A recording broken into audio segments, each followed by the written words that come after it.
اسی بات کو جو اگر ہم آبجیکٹیولی دیکھنا چاہیں تو نفتالی بینن جو ہیں اسرائیلی ایکس پرائم منسٹر،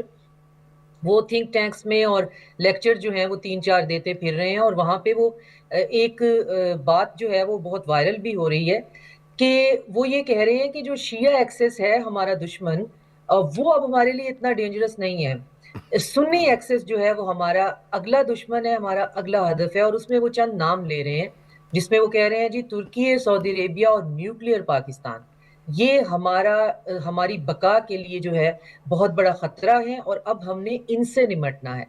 تو اب اگر انہوں نے نیوکلیر پاکستان کو اپنا سٹرکچر جو ہے وہ تھریٹ بنا لیا ہے، کیونکہ یہ سارا جو آپ دیکھیں تو ویسٹرن آئیڈیالوجی میں خاص طور پہ جو زائنسٹ لابی کی ڈرافٹڈ آئیڈیالوجی ہے،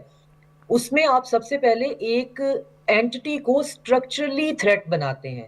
اس طرح سے تھریٹ بناتے ہیں کہ وہ نہ صرف وہ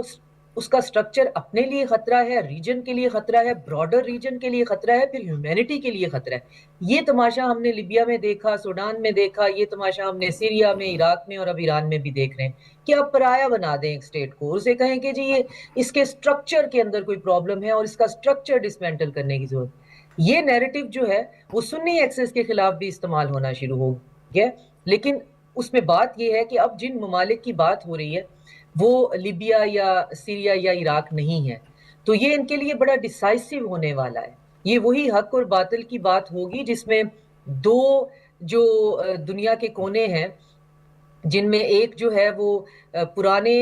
جو ہے ورلڈ آرڈر کے ساتھ چپکا ہوا ہے، اور ہم ہورائزن پہ کوئی انٹرنیشنل لا دیکھ رہے ہیں، کوئی ایکول رائٹس دیکھ رہے ہیں، کوئی جینے کا سامان دیکھ رہے ہیں، کوئی سانس لینے کی سپیس دیکھ رہے ہیں۔ تو یہ دو وہ لڑائیاں ہیں جو ایران میں اس وقت ہو رہی ہے، اور یہ اس سے آگے پھیلے گی، اور ایران میں اس کا جو ہے وہ ڈیسیژن ہو جائے گا کہ اب کیا ہم دوبارہ پرانے سسٹم کے غلام بن جائیں اور ہم اسی طرح سر جھکا لیں، یا پھر یہ کہ